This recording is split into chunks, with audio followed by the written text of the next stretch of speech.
할렐루야! 오늘도 예배 자리에 나오신 여러분들을 주님의 이름으로 환영하고 축복합니다.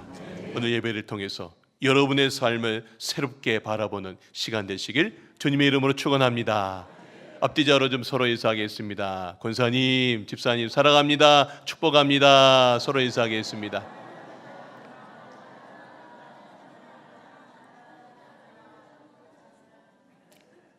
네, 오늘 할렐루야 찬양대, 저도 참 고등학교 때부터 참 좋아했던 찬양인데 오늘 이 찬양 통해서 우리의 마음 문이 활짝 열려서 하나님의 사랑이 우리의 심령 가운데 깊이 임하는 복된 시간 되시길 주님의 이름으로 축원합니다. 오늘 설교 좀 한번 보여주시기 바랍니다. 오늘 나의 개혁주일이라는 제목으로 말씀을 전하겠습니다. 한번 따라합시다. 오늘 나의 개혁주일. 강화 햅쌀로 갓 지은 밥은 참 맛있습니다. 김이 모락모락 나고 윤기가 흐르고 냄새만 맡아도 그냥 군침이 돕니다. 그런데 그 밥이 냉장고에 하루만 들어가면 어떻게 될까요? 겉은 그대로인데 속은 이미 굳어버립니다. 2, 3일이 이제 바깥에 놔두면 그 밥이 변질이 시작됩니다. 우리 신앙도 그런 것 같습니다. 처음 교회에 나왔을 때는 눈물로 예배를 드렸습니다. 막 찬양 한 소절에도 마음이 막 뜨거웠고요. 기도 한마디에도 하나님이 곁에 계신 듯 했습니다. 그런데 시간이 흐르면서 익숙함이 찾아옵니다. 감격이 줄고요, 습관만 남습니다. 믿음은 여전히 보이지만 처음에 생명력은 사라져버린 신앙, 그게 변질된 신앙의 모습입니다. 저는 그 모습을 요즘 새벽마다 여로보암 왕의 삶 속에서 보고 있습니다. 그는 하나님이 직접 세우신 북이스라엘의 첫 번째 왕이었습니다. 솔로몬에게 쫓겨 유랑하던 청년 여로보암에게 하나님께서 손 내미시면서 말씀해 줬습니다. 내가 너를 세워 왕이 되게 하리라. 내 명령을 지키면 너도 다윗처럼 견고히 될 거다. 시작은 은혜였습니다. 사람이 세운 왕이 아니라 하나님이 세우신 왕이었습니다. 그런데 그 은혜의 이야기가 시간이 지나면서 변하기 시작했습니다. 예루살렘 대신에 베델과 단에 제단을 쌓고요, 글쎄 하나님 대신 금송아지를 세웠습니다. 그리고 모든 백성들에게 여봐라, 오늘 우리가 이렇게 예배드리자. 참 기가 막힌 일이 벌어졌어요. 하나님을 그렇게 잘 믿던 이스라엘 백성들, 그렇게 금송아지 앞에서 예배를 드리게 했다는 겁니다. 도대체 무엇이 그를 이렇게 만들어 놓았을까요? 그 이유를 아는 것이 오늘 본문 속에서 우리가 발견해야 될 핵심입니다. 자, 여로보암의 이야기는 단지 옛날의 왕 이야기로 끝나지 않습니다. 오늘 우리의 마음 안에서도 또 교회 안에서도 같은 일이 일어나고 있을지도 모릅니다. 오늘은 종교개혁주일입니다. 우리는 매년 이날을 기억하지만 때로는 루터의 망치 소리만 떠올리고 칼빈의 이름만 되뇌이면서 종교개혁주일이지 하고 지나가지는 않으십니까? 그러나 진짜 개혁은 역사를 기념하는 일이 아니라 지금 이 자리에 내 마음에서부터 다시 개혁이 시작되는 것인 줄로 믿습니다. 루터가 외쳤던 한마디, 말씀으로 돌아가십시다. 여러분들이요, 하나님께로 돌아가십시다. 그 외침은 오늘 우리에게도 들립니다.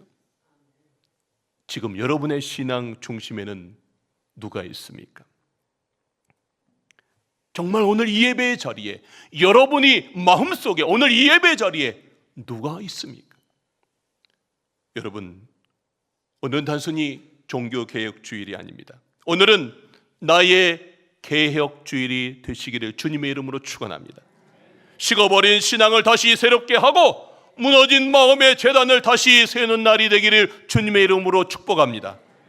여러분들 모두가 그래서 오늘 종교개혁줄이 아닌 더 넘어서 나의 삶의 신앙의 개혁이 이루어지고 예배를 마치고 돌아가는 마음 속에 그래 오늘 내가 이제 새롭게 시작하리라 결단하는 시간 되시기를 바랍니다. 자, 그럼 이제 여로보암의 삶 속으로 함께 들어가 보겠습니다. 첫 번째 메시지입니다. 첫 번째 계획은 시선입니다. 하나님보다 사람을 두려워한 왕입니다. 한번 따라합시다. 시선. 하나님보다 사람을 두려워하는 왕. 자, 오늘 우리가 읽은 본문은 이렇게 기록됩니다. 자, 오늘 33절 말씀 한번 다 같이 읽겠습니다. 시작. 여로보암이 이 일 후에도 그의 악한 길에서 떠나 돌이키지 아니하고 다시 일반 백성을 산당의 제사장으로 삼되 누구든지 자원하면 그 사람을 산당의 제사장으로 삼았으므로. 저는 이 말씀 속에서 이상한 구절을 봅니다. 다시 일반 백성을 산당의 제사장으로 삼았다라고 하는 부분입니다. 여러분 이게 무슨 말일까요? 다시 일반 백성을 제사장으로 삼았대요. 원래 제사장은 오직 레위 지파에게만 허락되어 있었습니다. 하나님께서 직접 선택하신 거룩한 사명자로 하나님이 세우신 제사장입니다. 그런데 여로보암은 이렇게 말합니다. 누구든지 하고 싶으면 제사장이 될 수 있어. 자원하면 누구나 될 수 있다. 참 기가 막힌 말입니다. 겉으로 보면 관대하고 열린 제도처럼 보입니다. 그럴듯해 보입니다. 하지만 이건 거룩이 사라진 위험한 타협이었습니다. 도대체 왜 그는 이런 일을 하게 되었을까요? 이제 그의 삶 속으로 더 깊이 들어가 보겠습니다. 자, 여로보암은 하나님이 직접 세우신 북이스라엘의 첫 번째 왕입니다. 그는 처음엔 솔로몬의 신하였습니다. 하나님께 부름받은 아주 평범한 청년이었습니다. 하나님께서 선지자 아이야를 보내셔서 그의 옷을 12조각으로 찢게 하시면서 이런 말씀을 했습니다.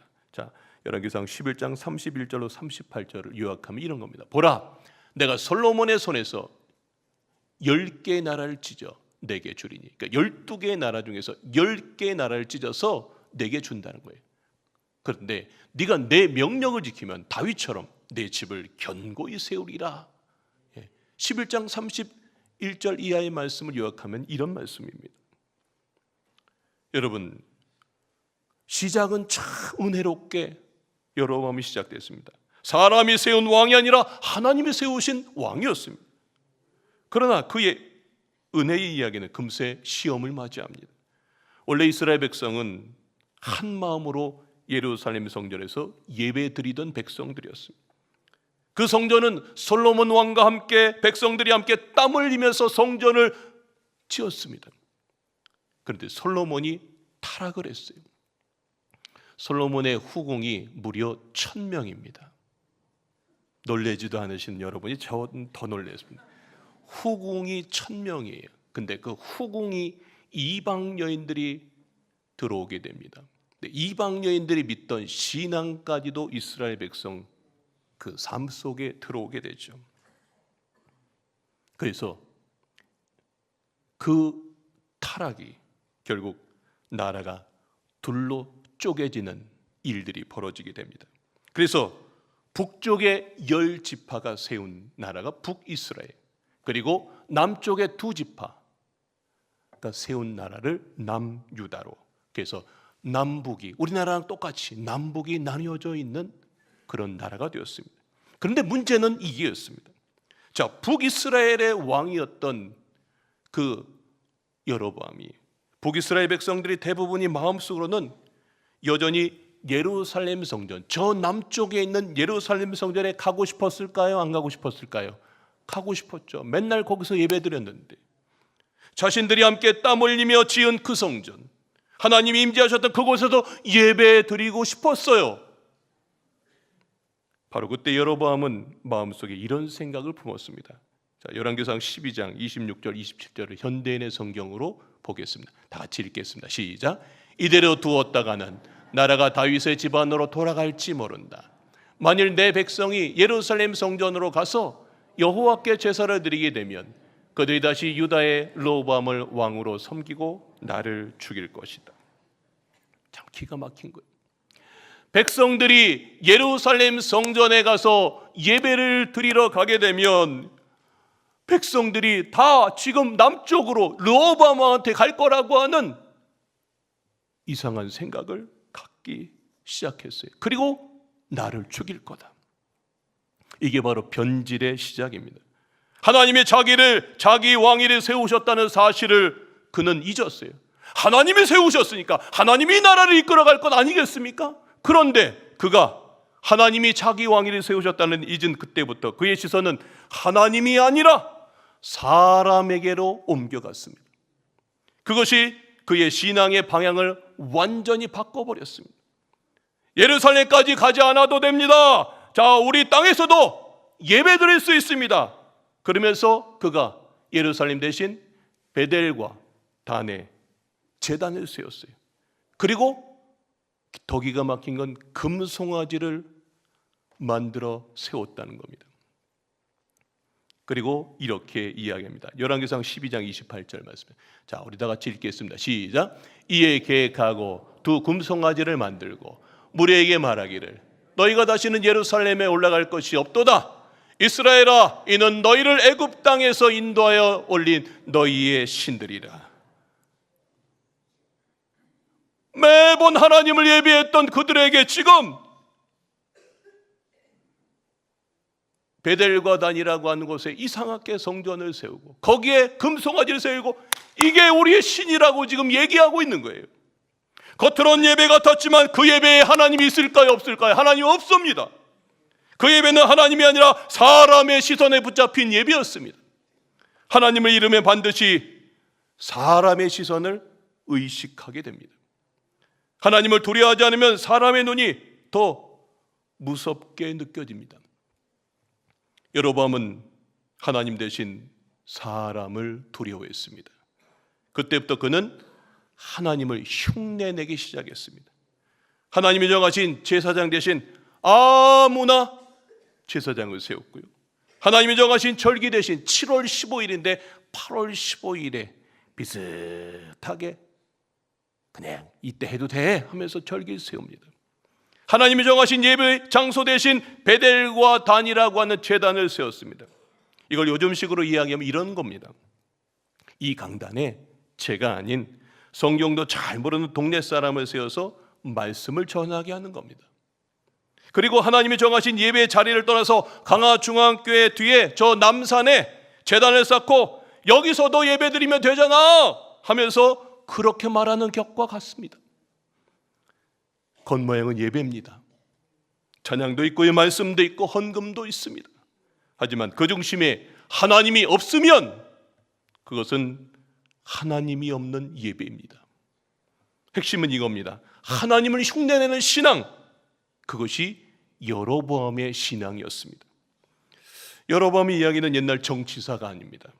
오늘 우리 안에서도 일어나고 있는 이야기일 수도 있습니다. 일을 하면 사람들이 뭐라고 생각할까? 이렇게 하면 누가 좋아할까?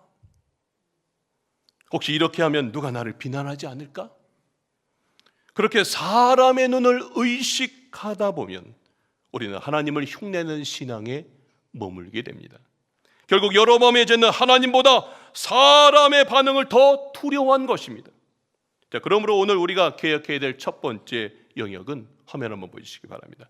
바로 시선의 개혁입니다. 한번 따라합시다. 시선의 개혁. 예, 사람의 눈에서 벗어나 다시 하나님의 눈을 의식하는 삶, 그게 개혁의 시작입니다. 개혁은요, 제도의 변화가 아니라 시선의 방향이 바뀌는 일입니다. 오늘 이 말씀 앞에서 우리의 시선을 다시 점검하십시다. 내가 누구를 더 의식하며 살아가고 있습니까? 오늘 여러분들이 예배를 드리고 있는데 여러분은 누구를 의식하며 이 예배를 드리고 있습니까? 하나님입니까? 사람입니까?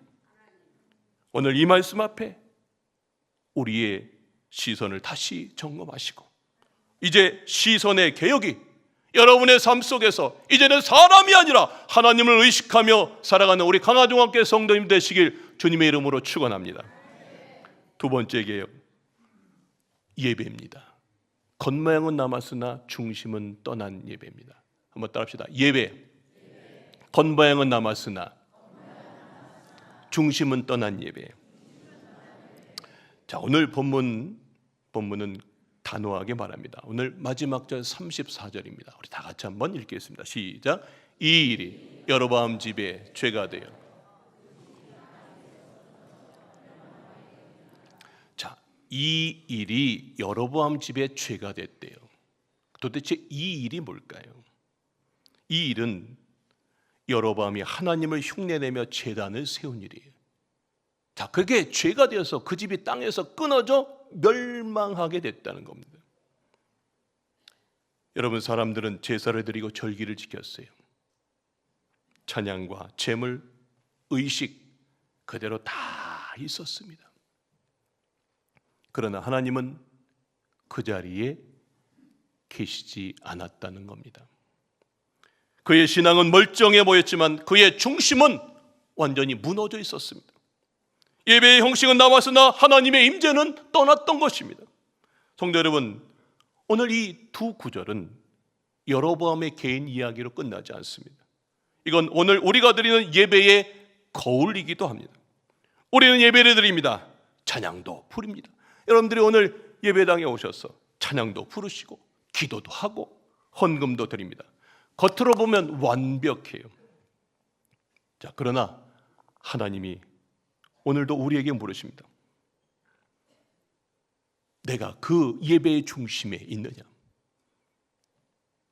지금 이 예배를 드리고 있는데 내가 중심에 있느냐? 하나님이 우리에게 물으십니다. 우리는 종종 예배를 마치고 이렇게 생각합니다. 아유, 오늘 예배는 좋았어. 아유, 찬양이 참 은혜로웠어. 설교가 괜찮았어. 분위기도 괜찮았어. 우리가 종종 이런 말 하지 않습니까? 그런데 정작 돌아봐야 될 것은 이것입니다. 하나님이 내 예배를 기뻐하셨는가? 이거예요. 오늘 내 예배를 통해서 하나님이 기뻐하셨는가? 사람이 만족하는 예배와 하나님이 기뻐하시는 예배는 다릅니다. 사람의 감동으로 가득할 수는 있어도 하나님의 임재가 빠진 예배라면 그건 결국 금송아지 제단과 다를 바가 없습니다. 여로보암의 제단이 그랬습니다. 그는 하나님을 위한 예배를 만든다고 생각했지만 사실은 자기 체면을 위한 예배, 사람의 시선을 의식한 예배였습니다.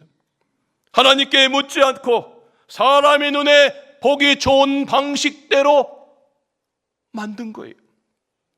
그 순간 예배의 중심이 하나님에서 사람으로 옮겨졌습니다. 참 뜨끔한 말이고 무서운 말입니다. 하나님은 오늘 이 말씀을 통해서 지금 우리에게 묻습니다. 너희의 예배는 지금 누구를 의식하고 있느냐? 오늘 여러분들이 지금 예배를 드리고 있는 이 시간에 여러분은 누구를 의식하고 있습니까? 성도 여러분, 이 예배는 무대가 아닙니다. 이것은 하나님을 보여드리는 자리가 아니라 하나님 앞에 무릎 꿇는 자리인 줄로 믿습니다. 여러분, 진짜 예배는 감정이 아니라 방향입니다. 찬양의 볼륨보다 중요한 건 그 속의 진심이고 기도의 문장보다 중요한 건 그 속의 순종입니다. 헌금의 액수보다 더 중요한 건 그 마음의 중심입니다. 하나님은 외형보다 중심을 보세요. 입술은 하나님을 향하지만 마음은 멀리 떠난 예배, 손은 들지만 그 안에 자기의 생각이 가득한 예배, 그것이 바로 하나님이 떠난 예배입니다. 성도 여러분, 오늘 우리가 개혁해야 될 두 번째 영역은 바로 예배의 개혁입니다. 따라합시다. 예배의 개혁. 자, 형식의 예배에서 거룩한 하나님이 임하시는 임재의 예배로, 사람 중심의 예배에서 하나님의 중심 예배로 돌아가시길 주님의 이름으로 축원합니다. 여러분, 예배의 계획은 새로운 프로그램이 아니라 어떤 조명을 바꾸거나 순서를 바꾸는 일이 아닙니다. 예배의 계획은 내 마음의 방향을 바꾸는 일인 줄로 믿습니다. 찬양을 크게 부르는 것보다 그 찬양 속에 하나님을 향한 진심이 회복되어지기를 주님의 이름으로 축원합니다. 기도의 자리에 앉아있는 것보다 그 기도 속에 하나님의 뜻에 하나님 내가 순종하겠습니다 하는 이 마음의 회복이 있기를 주님의 이름으로 축원합니다. 하나님 오늘도 말씀하십니다. 나는 내 찬양보다 네 마음을 원한다. 나는 내 겉모양보다 내 중심을 원한다. 나는 네 말보다 내 순종을 원한다. 예배는 하나님과의 만남입니다. 그러므로 그분이 계시지 않으면 아무리 아름다운 순서라도 공허할 뿐입니다. 예배는 하나님을 향한 고백입니다. 그러므로 그분이 중심이 아니라면 아무리 감동적이라도 흉내낼 뿐입니다. 성도 여러분, 여로보암이 흉내만 냈어요. 대단하게 뭔가 예배를 드렸지만 그 예배 가운데 하나님은 없이 매번 흉내만 냈어요. 그리고 결국 무너져 내렸습니다. 하나님 없는 예배는 오래가지 못합니다. 그러나 저는 오늘 이 말씀은 절망이 아니라 우리를 향한 하나님의 초대의 말씀이라는 것을 깨닫습니다. 하나님은 무너진 제단을 다시 세우라고 하십니다. 사람의 시선을 멈추고 다시 하나님의 임재를 회복하라고 말씀하십니다. 예배의 회복이 곧 신앙의 개혁인 줄로 믿습니다. 예배가 살아나면 신앙이 살아납니다. 여러분, 신앙이 살아나면 교회가 다시 숨을 쉬는 줄로 믿습니다. 그리고 그 변화는 누군가가 아니라 바로 나로부터 시작되는 것인 줄로 믿습니다.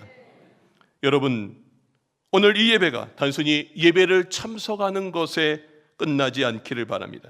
이 예배가 나의 회복으로 이어지시길 주님의 이름으로 축원합니다. 식어버린 나의 예배 위에 하나님 다시 성령의 불을 붙여 주시옵소서. 익숙한 신앙의 틀을 깨고 하나님 앞에 다시 무릎을 꿇으십시다. 그때 하나님이 말씀하실 겁니다. 내가 다시 너희 가운데 이 말이라. 내가 다시 나의 임재가 다시 강화중앙교회 위에 그리고 너희 위에 너희 심령 위에 이 말이라. 여러분, 오늘 이 예배의 개혁이 이제 이 예배의 시작에서부터 이 예배의 자리에서부터 시작되기를 주님의 이름으로 축원합니다. 마지막 세 번째 메시지입니다. 세 번째 계획은 돌이킴입니다. 화면 한번 보여주시기 바랍니다. 네, 돌이킴. 하나님은 아직도 말씀하십니다. 한번 따라할까요? 돌이킴. 하나님은 아직도 말씀하십니다. 하나님은 그 무너진 제단 앞에서 침묵하지 않으셨습니다. 여로보암이 하나님을 떠났어도 하나님은 그를 향해 여전히 말씀하십니다. 자, 열왕기상 14장 1절 말씀입니다. 자, 그 다음 절에 특별한 구절이 나옵니다. 우리 다 같이 한번 읽겠습니다. 시작. 그때에 여로보암의 아들 아비야가 병든지라. 그때에. 자, 여로보암이 다 이제 끝났다라고 한 그때에 여로보암의 아들 아비야가 병들었대요. 여로보암은 하나님께 여러 번 사인을 받았어요. 하나님이 여러 번 그에게 말씀하셨어요. 제단이 갈라질 때도, 선지자가 경고할 때도 그는 듣지 않았습니다. 그리고 마침내 하나님은 그의 집 문을 두드리십니다. 제단이 아니라 아들의 병을 통해서였습니다. 하나님이 그에게 또 한 번의 회개할 기회를 주셨어요. 이건 징벌이 아니라 마지막 초대였습니다. 여러분, 아들이 병들었어요. 무엇을 해야 됩니까? 하나님께 무릎 꿇고 가야죠. 하나님, 저를 불쌍히 여겨주십시오. 하나님, 내 아들을 하나님 공의를 여겨주십시오. 하나님, 손을 얹어주십시오. 하나님, 사랑하는 이 아이를 살려주십시오. 이렇게 하나님께 나가야 되는데, 하지만 여로보암은 그 자리에서 무릎을 꿇지 않았습니다. 그는 아내를 불러서 참 특별한 말을 하나 합니다. 자, 2절 말씀 다 같이 한번 읽겠습니다. 시작. 여로보암이 자기 아내에게 이르되 청하건대 일어나 변장하여 사람들이 그대가 여로보암이 아내임을 알지 못하게 하고 실로로 가라. 거기 선지자 아히야가 있나니 그는 이전에 내가 이 백성의 왕이 될 것을 내게 말한 사람이니라. 여러분, 기도해야 되는데 갑자기 여보, 화면을 다시 보여주세요. 여보 하면서 하고 변장을 시켜요. 사람들이 그대가 여로보암의 아내임을 알지 못하게 하고 저 제사장에 있는 실로로 보냅니다. 그 제사장 아히야는요, 자기가 왕이 될 것을 이미 다 예언한 아주 특별한 선지자이기 때문에 지금 그한테 보낸 겁니다. 참 기가 막히죠. 그는 하나님께 엎드리지 않았습니다. 기도해야 할 때 대책을 세웠고 회개해야 할 때 인간적인 계산을 했습니다. 그가 구한 것은 하나님이 아니라 정보였습니다. 그는 하나님을 섬길 뿐으로가 아니라 이용할 뿐으로 여겼다는 겁니다. 결국 그의 아들은 어떻게 되었나요? 그의 아들은 죽고 그의 집은 다 멸망에 다 끝이 났습니다. 다 끊어져 버렸어요. 여로보암은 하나님이 세우셨지만 결국 하나님 없는 방식으로 살았던 인생으로 끝났어요. 얼마나 기가 막혀. 하나님이 세워서 널 책임져 준다 그러는데 말씀대로 살기만 하며, 그런데 자기 마음대로 하나님이 흉내내다가 결국 자기의 인생, 자기의 집안 모두가 다 끊어져 버리게 만들었습니다. 성도 여러분, 오늘 우리가 계획해야 될 세 번째 영역은 돌이킴의 계획입니다. 따라합시다. 돌이킴의 계획. 하나님이 회개의 시간을 주실 때 우리는 지체하지 말고 아멘하고 회개의 자리로 돌아가야 되는 줄을 믿습니다. 성도 여러분, 이것은 단지 한 사람의 몰락이 아닙니다. 하나님의 경고를 듣지 않은 신앙의 결말을 보여주는 거울입니다. 하나님 말씀하셨습니다. 기회를 주셨습니다. 그러나 그가 귀를 꽉 막고 듣지를 않았습니다. 그런데 놀라운 것은 이 여로보암의 이야기가 중세교회 역사 속에서 그대로 반복되고 있다는 겁니다. 교회, 여러분, 교회는 처음에 눈물로 세워졌습니다. 사도들의 피, 선교자들의 기도 위에 세워진 게 교회였습니다. 그런데 시간이 흐르면서 중세 시대의 교회도 하나님보다 사람을 의식하기 시작했습니다. 기도의 무릎보다 권력의 의자가 높아졌고 하나님의 임재보다 제도의 안정이 더 중요했습니다.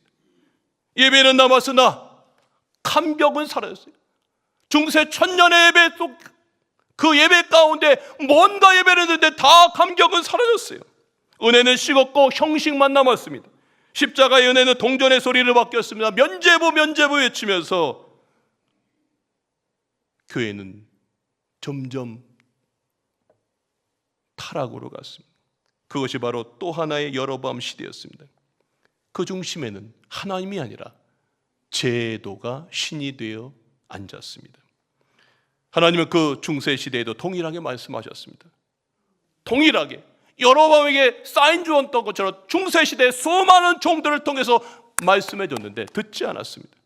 그때 하나님은 한 사람을 일으켜 세우셨습니다. 마르틴 루터입니다. 그의 손엔 칼이 아니라 말씀이 들려 있었습니다. 한 구절입니다. 의인은 믿음으로 말미암아 살리라. 그 말씀이 그의 심장을 흔들었습니다. 그리고 그는 외쳤습니다. 여러분, 말씀으로 돌아가십시다. 하나님 중심으로 돌아가십시다. 그 외침이 제도의 개혁이 아니라 회개의 외침이었습니다. 그리고 그 길을 이어받는 칼빈은 무릎으로 개혁했습니다. 그는 이렇게 고백했죠. 나는 기도하지 않고는 그 어떤 것도, 그러니까 신학 서적들을 쓰는데 기도하지 않고 어떤 것도 쓸 수 없었다, 그렇게 이야기했습니다. 그의 계획은 머리에서가 아니라 기도의 무릎에서 시작되었습니다. 성도 여러분, 이제 그 개혁의 불을 이어받을 사람은 바로 우리들입니다. 역사는 다시 여로보암의 자리 앞에 오늘 우리를 세우고 있습니다. 여로보암 시대에 말씀하셨던 그 하나님이, 중세 시대에 말씀하셨던 그 하나님이 2025년 지금 우리에게 말씀하십니다. 사랑하는 얘들아, 무너진 제단을 다시 세우고 사람의 눈이 아니라 나의 임재를 회복하라고 말씀하시는 줄로 믿습니다. 결론의 말씀입니다. 성도 여러분, 종교개혁은 500여 년 전의 사건이 아닙니다.